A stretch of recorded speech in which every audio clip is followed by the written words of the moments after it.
Donc, me revoilà pour un autre aspect des choses. Tout ce que je vous ai présenté moi-même ou François, ça relève on a une nouvelle CN, la 800 Asymmetric One, comme on a eu la 840 DSL. Donc, une solution pour équiper les machines, des choses concrètes hardware. Or, comme l'a dit Thierry Bouchot dans l'introduction, en quoi est-ce que cette Asymmetric One, on la considère comme une rupture technologique? C'est qu'elle est digital native. Et on a dit que c'est issu d'une double histoire dont a bénéficié la conception de cette CN, ce qui n'était pas le cas des précédentes, puisque le rachat de UGS qui a conduit à ce que Siemens devienne un acteur du logiciel, c'est en 2007, et en 2007, la 840 DSL, elle était déjà libérée. Donc, la One a bénéficié de ça, et ça se traduit par une offre en parallèle de l'offre réelle qu'on vient de décrire depuis le début de la séance, de la proposition d'une offre virtuelle, c'est-à-dire des jumeaux numériques qu'on appelle la famille des My Virtual Machines. Alors, il y en a un certain nombre. Je vais m'attacher à vous les présenter à travers des démonstrations. On va voir ça en détail par la suite, parce qu'effectivement, la notion de jumeau numérique, déjà, on ne peut pas dire en général le jumeau numérique, ça n'existe pas, il y en a des multitudes. Et même si on se concentre dans notre domaine de la commande numérique Siemens, on va voir qu'il y en a plusieurs. Donc, pour simplifier, on peut déjà dire qu'il y a quand même deux familles. Il y a deux domaines principaux. Il y a des jumeaux numériques qui se destinent aux constructeurs de machines, et puis des jumeaux numériques qui se destinent aux utilisateurs de machines. Donc, si on regarde un petit peu les illustrations qu'on a sous les yeux, dans le dessin du haut, on n'a pas de pièces, on n'a pas d'outils, on voit plein d'équipements qui sont des équipements d'automatisme, qui sont sous contrôle de l'automate programmable principalement, donc qui sont à mettre en œuvre par le constructeur, par l'automaticien, machine-outil, commande numérique du constructeur. Et puis, dans le deuxième cas, on a supprimé tous ces équipements. Ils vont être négligés dans cette forme de jumeaux numériques là. Donc, la première forme, c'est les Create My Virtual Machine pour le concepteur de machines, et les autres en bas, c'est les Run My Virtual Machine pour les utilisateurs, programmeurs de machines, usineurs, quoi. Donc, voilà, il y a deux centres d'intérêt. Par contre, ce qui est important, c'est le fait que le Run est bienvenu du Create. C'est-à-dire que on verra l'importance que ça a d'avoir bien ça en tête dans la suite de mes explications.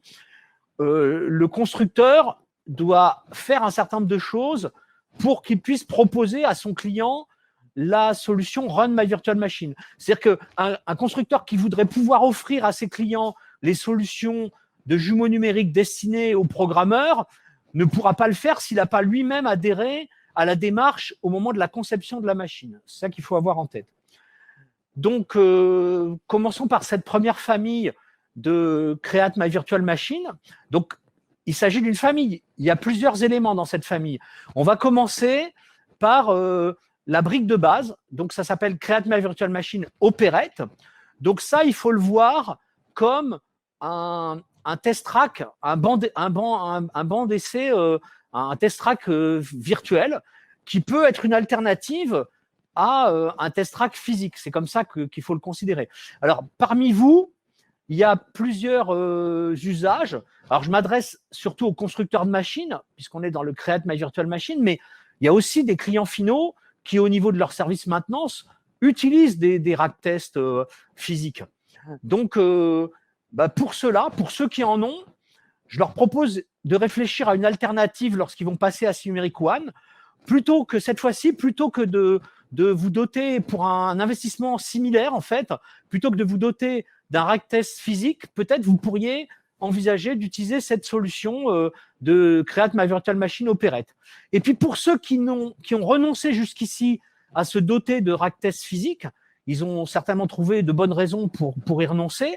On va voir que peut-être qu'ils auront moins de raisons d'y renoncer du fait de nouvelles possibilités, nouvelles caractéristiques de cette forme virtuelle de rack test. Alors là, normalement, on va passer sur une démo. Donc, vous devriez voir le PC que je vais utiliser pour ça.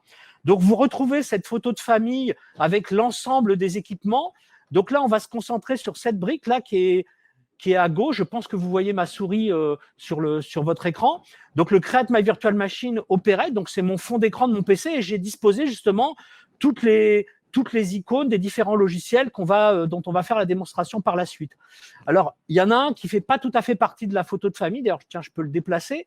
Même si je l'ai mis à proximité de Create, parce que c'est là qu'il a sa raison d'être, c'est que tous ces logiciels, c'est une façon de virtualiser plus ou moins en profondeur la commande numérique pour commencer, puis même la machine, on va voir. Mais donc, le seul élément hardware qu'on a, c'est un PC sur lequel tournent ces différentes briques. Mais il y a quand même un outil qui lui-même est un logiciel, mais qui est le même pour le réel ou le virtuel, c'est le logiciel TIA Portal, celui qui va nous servir à faire la mise en œuvre du projet automate. Et ça sera le même travail que l'on fera sur notre test virtuel, comme on le ferait sur une machine réelle par la suite. Donc, on va lancer ce logiciel Create My Virtual Machine. Donc, il peut se suffire à lui-même. Hein. C'est d'abord la première démonstration que je vais faire. C'est un logiciel qui permet de virtualiser une NCU finalement et quelques composants additionnels. Donc, lorsqu'on s'en servirait pour la première fois, il n'y aurait pas toute cette liste. Hein. Il y aurait une page blanche et on devrait créer un projet. Donc, si je fais créer un nouveau projet, je dois lui donner un nom. Bah, par exemple, mon test track. Voilà, mon test track, je lui donne un nom, je crée, et là, je me retrouve avec quelque chose qui est la virtualisation. Donc, encore une fois, le seul hardware, c'est ce PC sur lequel je fais ma démonstration. On a donc la virtualisation de différents composants que l'on va voir dans un exemple déjà mis en œuvre, parce que là, il faudrait que je fasse une mise en service complète, parce qu'on se retrouve ici avec quelque part l'équivalent d'une NCU qu'on aurait acheté, qui serait toute neuve, qu'on aurait simplement mise sous tension et qu'on aurait mis un certain logiciel dedans, une certaine version de logiciel. Oui, parce que je suis désolé, j'ai oublié de montrer. De toute façon, je comptais l'arrêter puisque je vais vous montrer un projet qui est complet. Donc, en fait, quand je crée un nouveau projet, j'ai oublié de vous le montrer, je dois choisir la version de logiciel avec laquelle je veux le faire. Donc ça, c'est un premier atout par rapport à un banc de test physique. Quand vous avez un banc de test physique, certes, vous pouvez mettre à jour le logiciel, mais vous devez regraver la compact flash pour ça, faisant l'analogie avec une 840 DSL. Avec une One, ça sera une SD card, mais le même combat, quoi. Donc, OK, je peux avoir éventuellement plusieurs SD cards ou plusieurs compact flash ou regraver pour passer d'un niveau de soft à un autre, mais c'est quand même des opérations lourdes.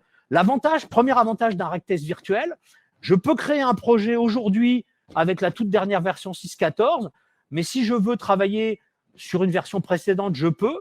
Et surtout, quand j'aurai, déjà travaillé, comme c'est le cas ici, dans ma mémoire, je pourrais avoir différents projets dans différentes versions. On a du 6.13, du 6.14, le 6.14 hotfix 3, celui que je viens de créer. Et puis, au fil de l'histoire, il y aura du 6.15, du 6.16, je ne sais quoi.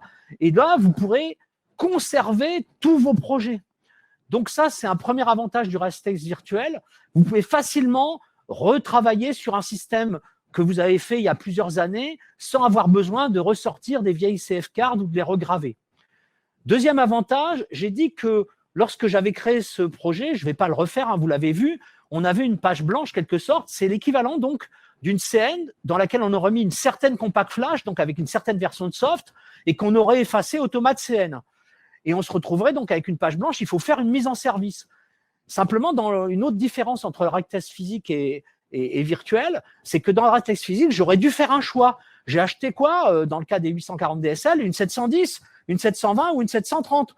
Ou alors si je suis riche, je m'achète les trois, mais c'est plus le même budget. Là, avec un seul logiciel, dont le prix est équivalent à acheter un seul rack test, je me retrouve avec la possibilité d'utiliser n'importe quel NCU. Parce qu'en fait, quand j'ai fait ma création de projet, je me suis retrouvé quelque part avec une CN générique. Et c'est quand je vais faire la première opération, qui est une opération nécessaire dans le réel comme dans le virtuel, c'est de créer un projet TIA Portal, faire une configuration hardware, dans laquelle la première chose que je vais faire, c'est de dire c'est une 700, alors maintenant une 1740, 50 ou 60. Alors si j'ai un banc de test physique, je dois déclarer le matériel que j'ai acheté et dont je suis prisonnier. dans le rack test virtuel, je vais choisir, décréter que je vais aujourd'hui travailler avec une 1740 et demain, ça pourrait être une 1750 ou 60. Donc ça, deuxième limite qui est dépassée avec le système du rack test virtuel. Une autre limite qui n'est pas d'actualité, mais aujourd'hui, je vous ai présenté du hardware, 1740 qui viendra en octobre, 5060, la PPU.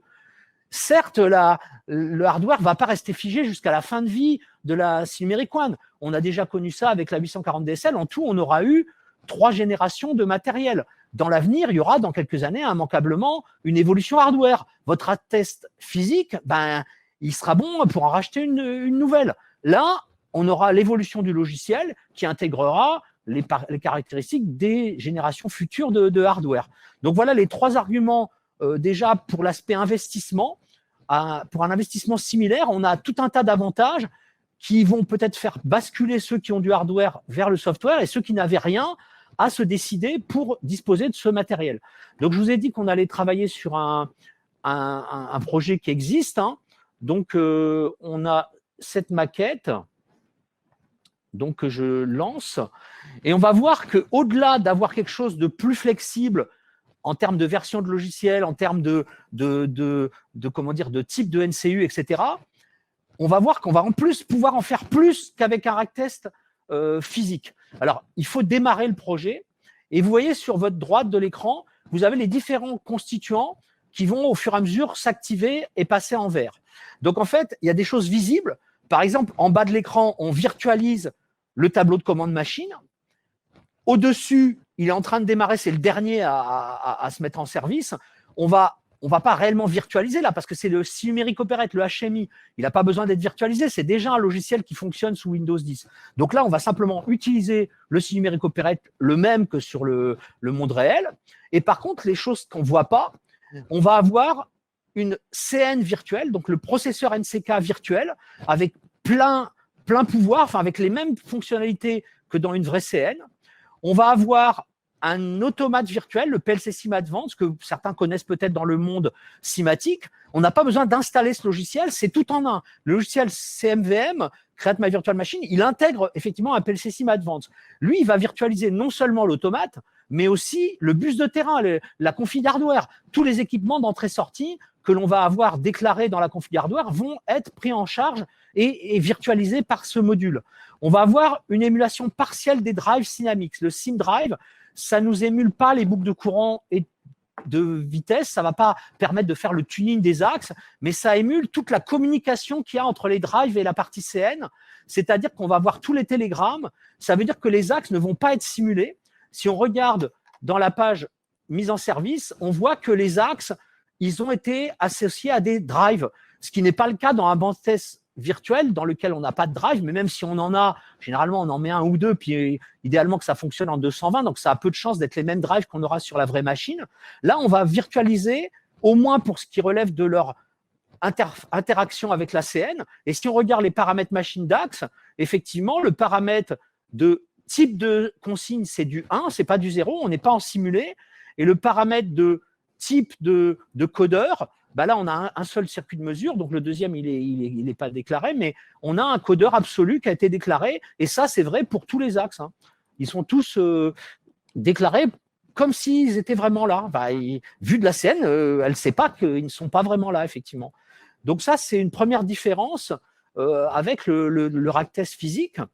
Ensuite, même les télégrammes de sécurité sont là, c'est-à-dire que si on vient voir même dans la partie mise en service, alors bien sûr, j'ai dit tout à l'heure, le safety, c'est ce qu'on appelle safety plus dans les 840 DSL. On n'a pas d'autre choix avec la Silmeric One, donc c'est forcément le safety dont les fonctions sont basées dans les Synamics. Hein. Donc on doit avoir une mise en service qui est faite pour chaque drive avec le protocole ProfiSafe. Là, on voit que tous les axes ont été mis en service et on pourrait aller faire, on a fait là, ça a été fait, on a fait le réglage de toutes les fonctions.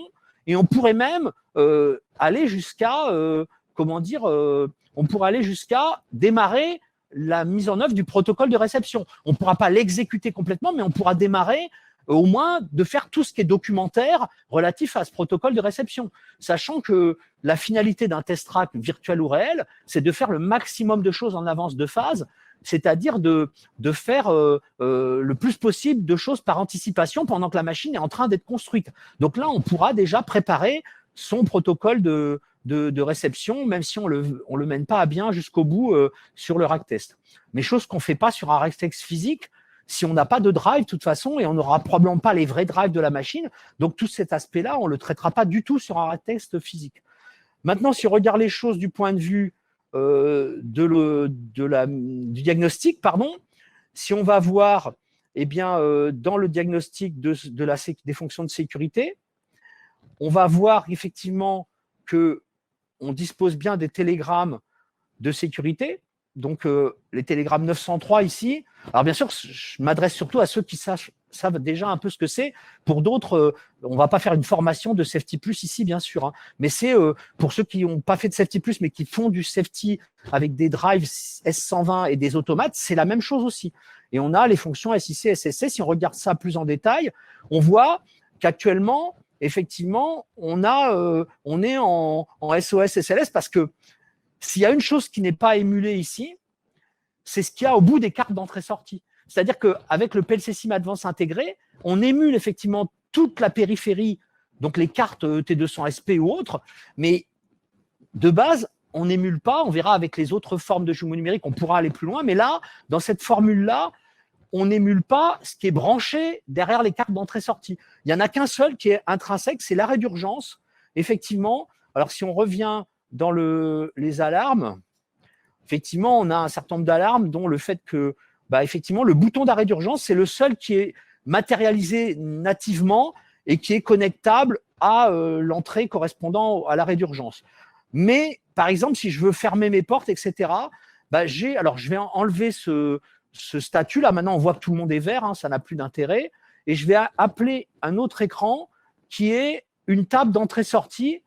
Donc, on peut remplir la page complètement et on pourrait associer une ligne à chaque capteur ou actionneur et on va pouvoir ainsi, effectivement, faire jouer ce qui se passe derrière les borniers des cartes d'entrée-sortie. Donc là, par exemple, ça me permet de fermer ma porte et si je retourne donc dans mon diagnostic safety, je vais voir qu'effectivement, maintenant, normalement, je devrais être un peu plus en état de travailler. Alors, encore faut-il que j'active quand même l'arrêt d'urgence que j'ai désactivé. Et puis, on voit d'ailleurs qu'il n'y a plus d'alarme là maintenant. Normalement, la machine est en état de marche. Simplement, il me dit qu'il faut que je libère la broche, que je libère les axes. Puis tant que j'y suis, je vais mettre un peu le potard à différentes zéros. Voilà. La broche, bon, c'est moins important, mais on va la mettre aussi à 100%. Et donc, si je retourne dans mon diagnostic safety, je vois que maintenant, je ne suis pas en STO-SS1, je n'ai pas d'arrêt d'urgence, je n'ai pas de surveillance d'immobilité. Les portes sont fermées. Toutefois, j'ai quand même une demande de surveillance vitesse, mais à un niveau de vitesse qui est élevé. Je surveille la vitesse maxi, quoi. Donc, si par exemple, je vais sur la page machine, je sélectionne un axe, par exemple l'axe Z, et que je le déplace, si je mets en mode rapide avec le potard à fond, je vois que je peux atteindre, dans la fenêtre F, là, en haut de l'écran, j'atteins 12 000 mm/minute parce qu'on est porte fermée. Maintenant, si j'ouvre ma porte, dans un premier temps, je ne peux plus bouger du tout. J'essaye de bouger le même axe dans l'autre sens ou dans le même sens, ça ne bouge pas. Pourquoi ? Tout simplement parce que là, porte ouverte, cette fois-ci, on est passé en SOS, laissons le temps de se rafraîchir. Voilà, on est avec SOS active, surveillance d'immobilité. Si je veux bouger, il faut que je appuie sur le bouton homme mort. Alors, par chance, là, j'ai plus besoin de garder le doigt dessus parce que c'est un sélecteur à 2 positions. Enfin, c'est bien pratique du coup. Et là, maintenant, à nouveau, je vais pouvoir bouger parce que je suis en SLS et cette fois-ci, par contre, c'est une SLS lente.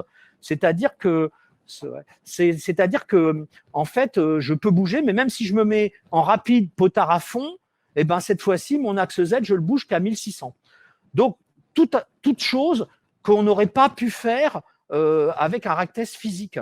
Et puis, pour ce qui est des entrées-sorties, je vous ai montré je vous ai expliqué qu'ils étaient là, mais si on veut le voir pour de vrai, en fait, on peut aller voir dans les bus et on voit qu'on a le bus Profibus intégré, on a bien la CU intégrée qui est émulée, et puis même on a déclaré 5 NX carrément. Il n'y a pas forcément besoin de ça sur cette machine, mais comme c'est virtualisable, on ne s'est pas gêné, on a mis tout le monde.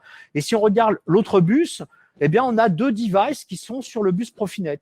Alors ça, si on veut le voir, effectivement, il faudrait aller voir dans TIA Portal. Alors, pour gagner du temps, je l'ai déjà ouvert en arrière-plan, le logiciel TIA Portal, et j'ai même déjà ouvert le projet et la config hardware correspondante. Et on voit bien qu'on a effectivement nos 5 NX et qu'on a déclaré 2 stations de device sur Profinet. Donc ça, on le fait comme si c'était la vraie machine et on le charge dans la CN virtuelle et on en bénéficie pour le rack test virtuel. Donc voilà pour cette première partie. Donc on va voir un petit peu les autres briques qu'on pourrait activer sur le… Vous êtes revenu normalement sur le PowerPoint. Hein. Donc la brique suivante qu'on peut activer, c'est le module 3D. Donc il faut avoir la brique de base que je viens de vous montrer. Et en complément, donc là, c'est un coût additionnel forcément, c'est quelque chose objectivement qui est plus destiné au client final qu'au constructeur. Alors pourtant, je suis en train de vous parler de la phase automaticien, machine-outil, constructeur.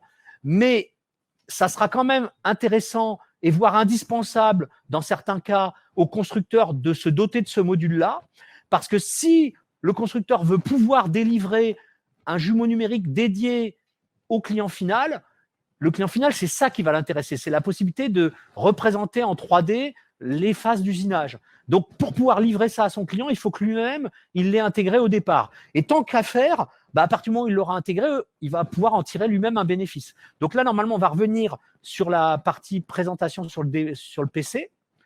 Donc, ma table d'entrée-sortie, bon, à la limite, j'en ai plus besoin. Maintenant que les portes sont fermées, je vais refermer les portes, retirer le bouton en mort. Donc, ça me permet de travailler, en gros. C'est-à-dire que je suis revenu en mode, j'ai pas de SOS, j'ai pas de STO ni rien. Et puis, je suis en vitesse surveillée, mais rapide. Au moins, je peux travailler. Donc, je vais activer, par contre, une nouvelle fenêtre, ce qui ne m'est permis que si j'ai acheté cette option CMVM 3D. Et là, je vais bénéficier d'une représentation 3D de ma machine que je peux déplacer, que je peux zoomer, que je peux faire tourner en fonction de ce que j'ai envie de regarder. Et donc, comme je le disais dans l'introduction, cette représentation 3D, elle va être plutôt orientée pour l'utilisateur final. C'est-à-dire que ici, vous voyez peut-être des petits traits là autour de ma souris, c'est la trappe de changement d'outil. Et dans cette forme de 3D-là, on ne la verra pas évoluer. C'est-à-dire que, comme je le disais en introduction, le 3D, finalement, c'est fait pour le Run My Virtual Machine, pour le client final. Lui, ce qui l'intéresse, c'est ce qui se passe ici. Le montage de prise de pièces, le brut, l'outil. Et pour ça, c'est une interface qui est directement accessible à l'utilisateur final. C'est-à-dire que le constructeur, lui, va créer le modèle 3D. Donc, ça fait partie de ce qui va être à la charge du constructeur. Pour ça, il va disposer d'un logiciel que je n'ai pas mis en avant, mais là, à côté du 3D, on a le logiciel Machine Builder. Ça va permettre au constructeur, à partir de fichiers STL 3D des constituants de la machine, de créer le modèle 3D avec les équipements de base de la machine, c'est-à-dire les axes. Pour ce qui est de l'outil, porte-outil, pièces, ça va être l'utilisateur qui va devoir les mettre en œuvre au cas par cas en fonction du montage qu'il a, etc. Donc ça, effectivement, pour le constructeur, puisqu'on est quand même toujours dans la phase constructeur, ça ne va pas lui être indispensable, mais c'est un mal nécessaire quelque part si le vendeur chez le constructeur veut pouvoir vendre ce service à un client final. Mais tant qu'à faire, à partir du moment où le constructeur il l'aura mis en œuvre, il peut en tirer un bénéfice pour lui-même. L'automaticien, c'est que dans les différentes choses qu'on a, on peut bouger bien sûr les axes, alors peut-être pas en rapide parce que ça va peut-être aller trop vite, mais on peut bouger les axes linéaires, etc. Et quand on a des axes rotatifs, par exemple ici un berceau ou un plateau, quand on a des axes rotatifs sur une fraiseuse 5 axes, et toute installation qui dispose de transformation cinématique, le constructeur, l'intégrateur de la CN, va pouvoir valider les paramètres de sa transformation cinématique, alors que ça, habituellement, on peut le faire que quand la machine est complètement terminée. Là, on va pouvoir le faire alors que la machine elle est en train d'être construite finalement. Donc, il y aura de toute façon un bénéfice pour lui-même de cette fonction 3D, et la finalité étant de pouvoir vendre ce service finalement à un client final, d'où la notion de business model, de nouveau business model. On ne va pas forcément vendre que des machines, on va pouvoir vendre aussi les jumeaux numériques de ces machines à des clients finaux. Donc, on a terminé avec cette machine-là, donc je vais l'arrêter. Et on va continuer avec une autre machine. Donc, normalement, vous allez revenir sur le PowerPoint. Donc, sur le PowerPoint, il y a encore un autre module complémentaire qui s'appelle le CIMIT Connector, qui permet, comme son nom l'indique, de connecter le rack test virtuel à un logiciel qui s'appelle CIMIT. Donc, je vais donner des explications sur le rôle. Et donc, si on revient sur la partie démonstration, donc, on va arrêter ce projet-là.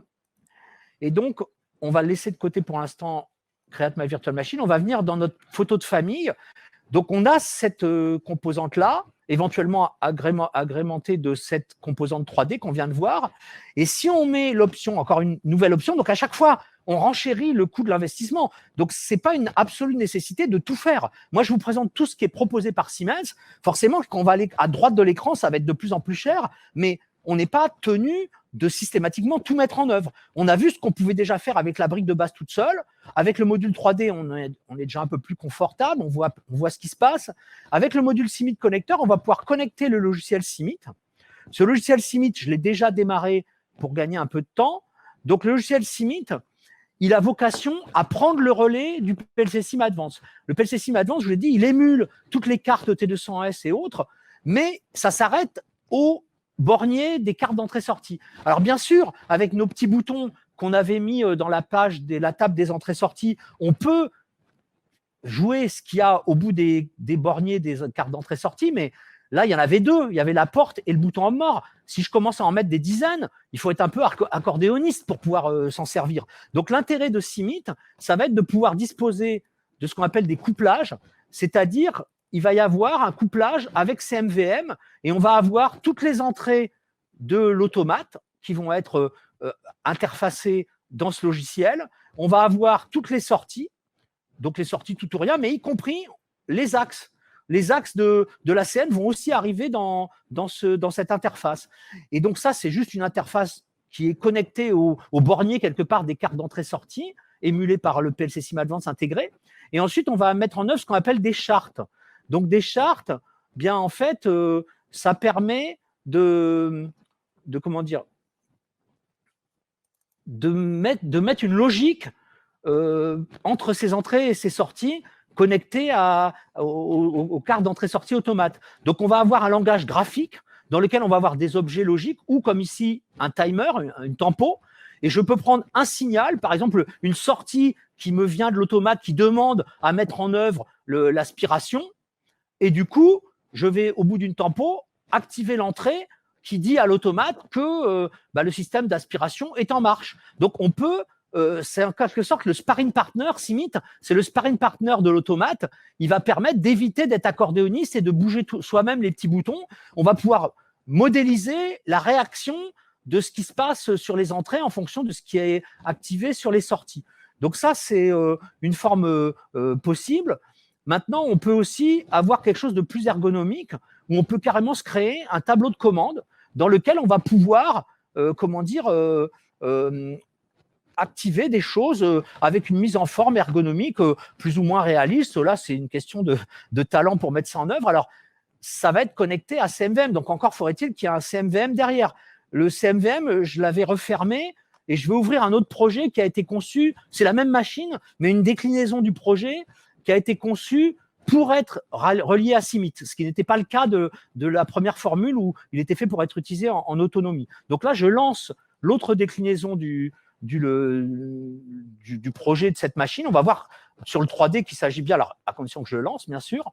Donc, à partir du moment où je le lance, bon, j'ai plus besoin des entrées-sorties, puisque c'est CIMIT maintenant qui va me faire ce rôle-là. Par contre, dans un premier temps, je vous laisse la vue 3D pour qu'on voit bien que c'est bien la même machine. Donc, il faut attendre que le CMVM soit disponible pour pouvoir utiliser CIMIT, parce que CIMIT, c'est le sparring partner. Tant que le CMVM n'est pas monté sur le ring, il ne va pas se passer grand-chose, quoi. Donc, il faut que les deux partenaires soient disponibles pour faire jouer le scénario.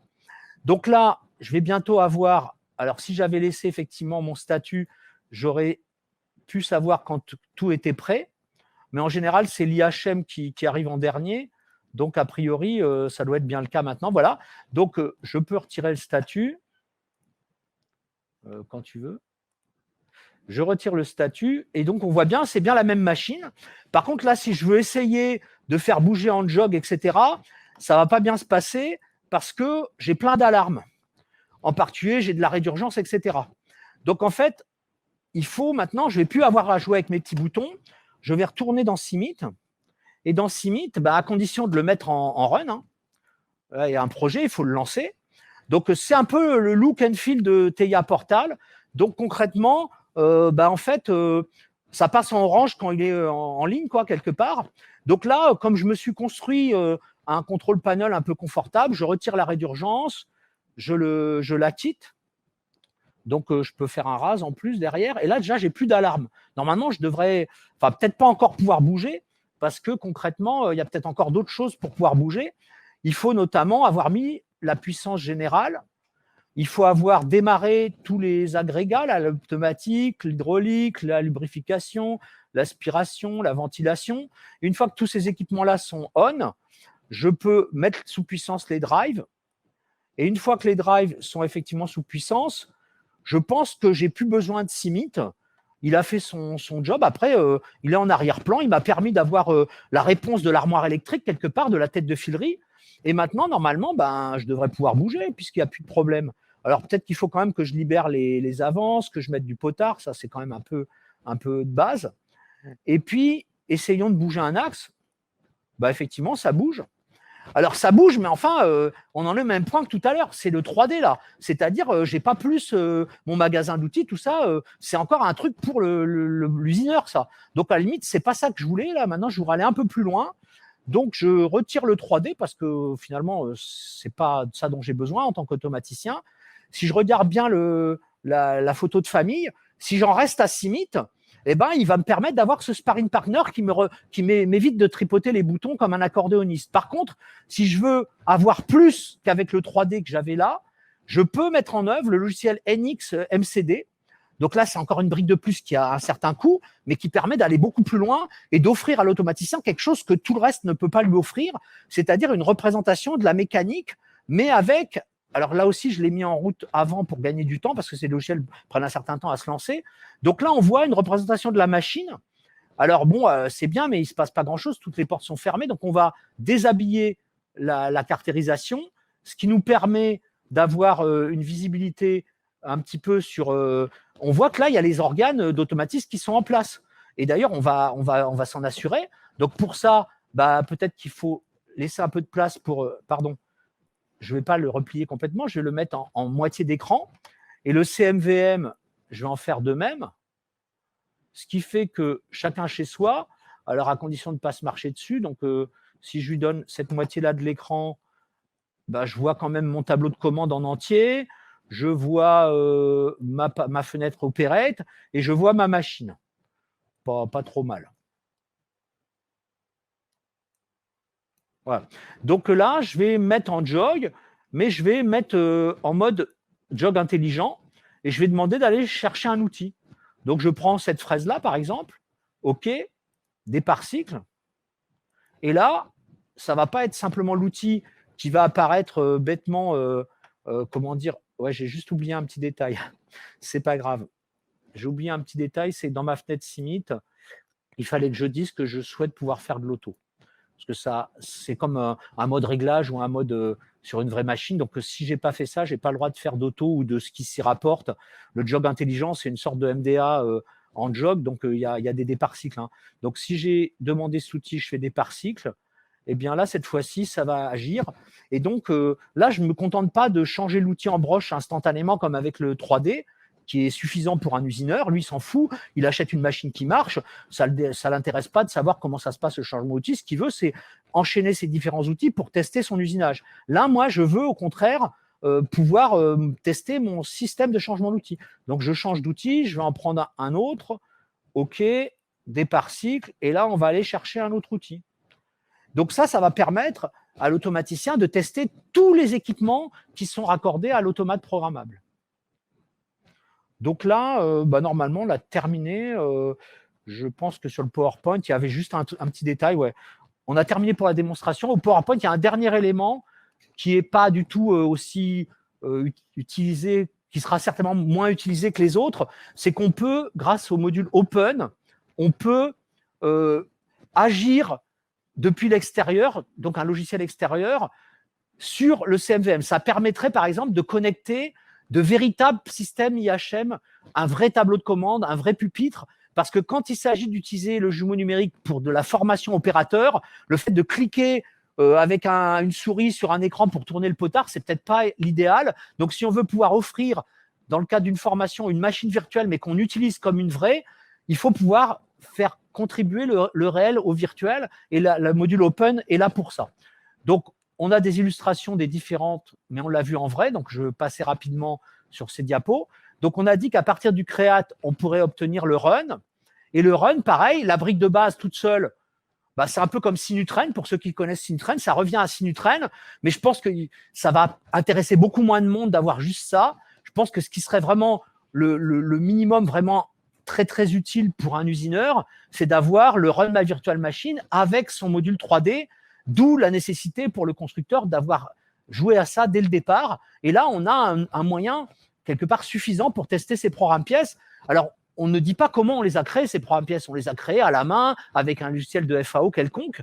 Mais si on utilise comme logiciel FAO NXCAM, qui est le produit Siemens pour ça, on peut bénéficier d'un module de connexion de NXCAM à RMVM. C'est-à-dire qu'on aura généré ces programmes avec NXCAM et on pourra les tester grâce au rack virtuel qui animera le jumeau numérique d'usinage dans NXCAM. Dans ce cas-là, on n'a pas besoin du 3D. Quelque part, si on a NXCAM connecté à CMVM, c'est quelque chose qui est beaucoup plus cher, bien sûr, mais il fait plus de choses, il crée les programmes et on n'aura pas besoin du 3D. À nouveau, on retrouve le système Open pour pouvoir connecter quelque chose d'extérieur. Illustration de ce que ça peut donner, mais enfin bon, on l'a vu, hein, le 3D, on l'a vu dans le contexte Create, mais c'est le même que dans Run. Et puis, si on est connecté à un système extérieur ou à NX. Donc, en résumé, les jumeaux numériques, c'est le moyen d'avoir un système de test track plus complet qu'un système réel et de pouvoir s'affranchir des problèmes de version de logiciel, d'évolution hardware du composant réel. Et puis, ça permet d'anticiper pour le constructeur la mise en service. L'automaticien ne va pas faire 100% de sa mise en service, mais il va pouvoir aller beaucoup plus loin dans le test de ses développements pendant que la machine est en train d'être construite. Et puis, pour le nouveau business model que ça peut représenter pour le constructeur, c'est qu'il peut envisager de vendre le jumeau numérique Run à son client, voire même de livrer par anticipation à la machine pour que le client final puisse commencer à préparer la mise en production de la machine alors même qu'elle n'est pas encore livrée. Eh bien, je crois que cette fois-ci, c'est fini. Donc, peut-être a-t-il des questions pour moi? Je vais me rapprocher de la zone. Pour quelqu'un qui ne fait pas toute la machine, par exemple des développements de cycle ou EasyScreen, peut-il se contenter de Run My Virtual Machine? Voilà, EasyScreen, c'est un bon exemple. Run My Screen, puisque c'est une partie de la chimie qui est inclue dans Numeric Operate.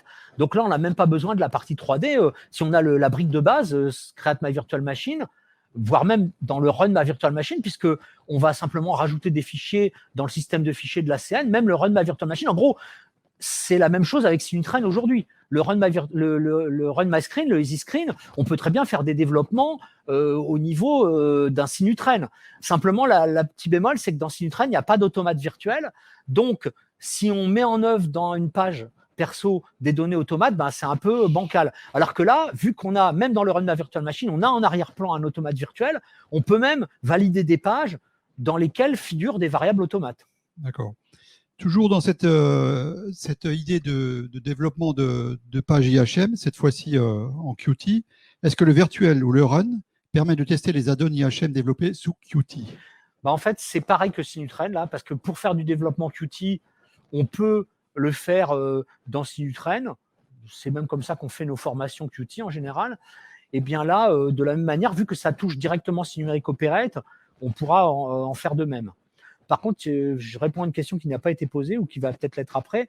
Il n'en est pas de même pour WinCC. C'est-à-dire les développements WinCC, il n'est pas prévu de pouvoir les mettre en œuvre dans le Operate qui figure au sein de Run My Virtual Machine ou Create My Virtual Machine. On peut éventuellement le faire au niveau du TIA Portal. Sur le WinCC dans TIA Portal, on va pouvoir émuler les écrans qu'on va développer, mais on ne va pas pouvoir les voir dans le même écran que le Simeric Operate de CMVM ou de RMVM. Ça viendra, François l'a évoqué tout à l'heure, il y a vocation dans quelques temps à ce que WinCC soit remplacé par WinCC Unified pour les Simeric One. Et dans ce cadre-là, ça sera intégré à un moment donné dans CMVM ou RMVM. Mais le WinCC, ça ne sera jamais fait, quoi. D'accord, merci. Ensuite, je reviens sur RMVM 3D. Faut-il faire quelque chose de spécial, par exemple déclarer des paires de collisions, pour que RMVM 3D devienne l'équivalent de NC Simul ou Vericut? Alors effectivement, je n'ai pas tout détaillé. Dans la mise en œuvre de 3D, hein, que ce soit dans CMVM ou dans RMVM, de toute façon, il faut commencer à CMVM. J'ai parlé du logiciel Machine Builder, mais je n'ai pas donné de détails. Donc, le logiciel Machine Builder, c'est un logiciel qui est en dehors de CMVM, c'est un outil qu'on fait tourner sur PC. Avec ça, on va fabriquer le squelette de la machine. C'est-à-dire, on va déclarer avec une interface graphique la cinématique avec deux chaînes, une chaîne qui part du sol pour aller à la table, là où on met la pièce de l'outil, et éventuellement une autre chaîne qui part du sol aussi pour aller jusqu'à l'outil. Alors, quand il y a une machine où tous les mouvements sont sur l'outil, en fait, il y a une chaîne cinématique qui est assez complète, elle intègre tous les axes, et puis l'autre, c'est juste directement la table fixe qui désigne le point d'accrochage, non pas des pièces, mais des montages de prise de pièces quelque part. Donc ça, c'est un travail qui doit être fait par le constructeur. Ensuite, il met de la chair sur les os. C'est-à-dire qu'il faut qu'il récupère auprès du mécanicien des fichiers STL qui représentent chaque organe de la machine, mettons l'axe X, l'axe Y, l'axe Z, le coulant, la broche, l'axe 4, l'axe 5, rotatif, etc. Et il met ça aussi dans l'outil donc Machine Builder et il loge ça dans un dossier particulier de CMVM. Et avec ça, ça doit être fait qu'une fois, la machine, bon, elle est comme elle est. Il y a dans le 3D simplement la machine vide. Et après, le reste du travail, pardon, je n'ai pas répondu à la question. Du coup, dans le Machine Builder, il y a une troisième étape aussi, c'est les paires de collision. On active des paires de collision. Évidemment, si je suis la machine, ça c'est l'outil. Ma main peut taper dans ma poitrine, ma main dans mon coude, je vais avoir de la peine. Donc, on doit simplement déclarer les paires de collision entre les organes machines qui sont susceptibles d'entrer en collision les uns avec les autres. Et de manière générique, on dit l'outil a une paire de collision avec toutes les parties de la machine où il peut interagir, ou avec la pièce, ou avec le montage de prise de pièce. Mais pour l'instant, à l'étape constructeur, on ne les a pas encore fait figurer graphiquement dans la scène. Je l'ai montré rapidement, c'est l'utilisateur qui va devoir, en fonction de chaque production, ajouter ces éléments 3D relatifs au montage de prise de pièces, au brut, aux outils. Et à partir de là, préalablement, le constructeur aura déclaré qu'il y a des paires de collision à surveiller entre les montages de prise de pièces, quelle que soit la forme physique qu'ils prennent avec ces STL qui auront été ajoutés par l'utilisateur. Donc voilà, c'est un peu rapide, mais c'est ça le principe, quoi. Encore un petit mot pour ces gens qui veulent faire des tests de programme. En termes de temps de cycle d'exécution d'un programme, jusqu'à quel point se rapproche-t-on de la réalité dans un système virtuel? Alors, je ne l'ai pas montré, mais dans l'interface de CMVM ou de RMVM, il y a un petit curseur où on peut mettre 100% idéalement, et puis en dessous ou au-dessus. Alors, quand on a déclaré dans la config hardware, c'est la première étape, je disais, on a une scène générique, on a dit, toi, tu es une 1740. À partir du moment où on mettra sur 100% le curseur, ça va se comporter comme le ferait une 1740 ou une 1750 si on a dit que c'était une 1750. Alors ça, c'est vrai pour tout ce qui va être déplacement des axes, c'est vrai pour tout ce qui va être les traitements faits par la scène elle-même. Maintenant, si on a des séquences qui sont prises en charge par l'automate et surtout par de la mécanique derrière, ça va dépendre est-ce qu'on a mis Simit ou pas, parce que si on n'a pas mis Simit et que c'est nous qui bougeons, qui faisons l'accordéoniste, ça dépend de ma faculté à bouger les boutons dans le rythme réel qui se passera sur la machine. Donc là, ça va être un peu dégradé pour toutes les phases hors parcours, quoi. Mais déjà, tout ce qui va être dans l'usinage proprement dit, dans les parcours d'axe, dès lors qu'on aura mis le bouton sur 100%, on aura quelque chose de réaliste. Encore faut-il pouvoir mettre le bouton sur 100%. Et là, la réponse, c'est la puissance de mon PC. parce qu'effectivement, c'est des PC, il faut au minimum des 32 gigas de RAM, des processeurs haut de gamme, idéalement, enfin des PC de CAO tout simplement, hein. Carte graphique, si on commence à bouger du 3D ou du MCD, voilà, il faut un PC qui soit à la hauteur, sinon on n'arrivera pas à mettre 100%. Mais dès lors qu'on a un PC suffisamment puissant, on se met à 100%, on aura quelque chose de réaliste, au moins pour les phases de déplacement. Alors, le système de licence de Create My Virtual Machine ou de Run My Virtual Machine, c'est le même d'ailleurs que Siemens NX MCD et que beaucoup de logiciels dans ce monde-là, des concurrents qui proposent des logiciels de FAO ou de CAO, c'est le système FlexLM. Donc, c'est un système de licence logicielle qui peut être disponible en version flottante.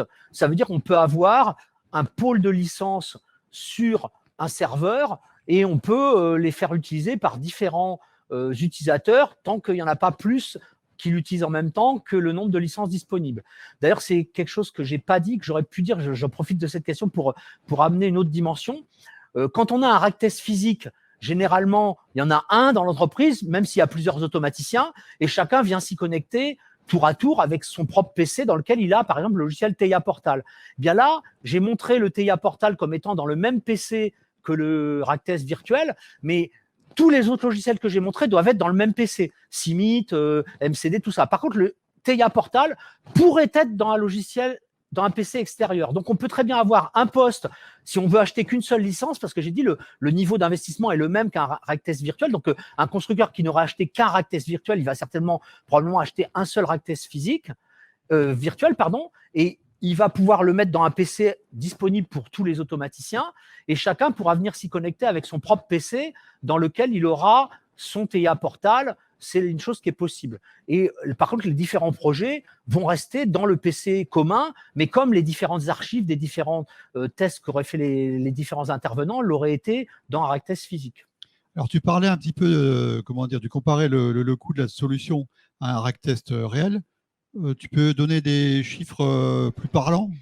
Alors, je ne sais pas si c'est le lieu pour donner des prix, mais l'ordre de grandeur, le rack test, la brique de base, le prix de base, c'est 16 000 €. Donc après, il faut regarder quand on a toute la mécanique qu'on met autour, des alims, des cartes d'entrée-sortie, des choses comme ça, un pupitre, un TCM qu'on met généralement pour avoir quelque chose un peu confortable. Je ne dis pas que c'est au centime près la même chose, mais n'oublions pas, quand on changera de hardware, il n'y aura pas besoin d'en racheter un, contrairement au rack test physique. Et puis, vous avez l'équivalent d'une 1740, 1760, 1750, 1760. Dans la vraie vie, il faudra en acheter 3 pour ça. Voilà, c'était bien de préciser toute la souplesse du rack test virtuel. Maintenant, supposons qu'un constructeur, là, tu as présenté les solutions, donc CMVM, ensuite la solution Cimit et la solution NXMCD. Supposons qu'un constructeur, au départ, il a besoin de se former, etc. Il se dit, moi, je n'ai pas envie de passer à la solution globale tout de suite. Est-ce que je peux commencer par un premier jumeau? Alors, je pense l'avoir dit, mais ça va me permettre de compléter ce que j'ai dit. Effectivement, on peut n'acheter que la brique de base, là, à 16 000, c'est-à-dire d'avoir l'équivalent d'une NCU virtualisée, mais une NCU flexible, 1740, 1750, 1760. Avec ça, on en fera déjà plus qu'avec un rack test physique, parce que comme je l'ai dit, on aura toutes les entrées-sorties d'émulés, on aura les drives avec les télégrammes de sécurité et tout ça, on pourra mettre en œuvre les fonctions safety. Et puis après, si on en a marre de faire l'accordéoniste avec les boutons, on pourra peut-être aller un peu plus loin en se dotant de Cimit. Là, effectivement, on renchérit un peu, mais on a quelque chose qui permet d'aller plus loin. Et puis ensuite, si on veut encore aller plus loin, on pourra effectivement ajouter le MCD, qui est un peu le nec plus ultra pour la mise en route de l'automatisme, mais effectivement, alors il y a deux problèmes. Il y a le problème, c'est assez cher, puis il y a le problème, c'est qu'on change un peu de métier. C'est-à-dire qu'au départ, ça s'adresse à un test rack physique, ça s'adresse à un automaticien numérique. Donc, rack test physique ou virtuel, ça va se mettre en route de la même manière. C'est les mêmes paramètres machines. Vous les avez vus, 10 000, 20 000, 30 000, c'est les mêmes. C'est le même TIA Portal pour le mettre en route. Donc, de ce point de vue-là, c'est son métier. Si on ajoute Cimit, c'est très accessible à un automaticien. On a vu quelques extraits. C'est de la logique graphique avec des composants, des éléments logiques. Un automaticien, et c'est pas juste moi qui le dis, c'est le retour d'expérience qu'on a de ceux qui l'ont fait, les automaticiens s'y mettent très facilement. Par contre, le MCD, effectivement, au départ, on est sur un logiciel CAO, quelque part. C'est NX, c'est NX CAO, auquel on ajoute la possibilité de donner des comportements physiques. MCD, ça veut dire mécatronique concept designer. Donc là, OK, on a toute une dimension qui n'est pas forcément naturel pour un automaticien. Donc là, ça va peut-être même supposer dans l'organisation un travail collaboratif automaticien-mécanicien. Donc ça peut être un élément en dehors du prix. Ça suppose de repenser la façon de travailler qui peut aussi ne pas être… On va peut-être pas se lancer avec la totale dès le départ parce qu'il faudra avoir le temps de se familiariser avec tout ça et de mettre en place l'organisation qui va avec, quoi. Ok, d'accord. Bon, voilà, on a fait le tour des questions. On va pouvoir passer à la suite, à Cinemark Edge.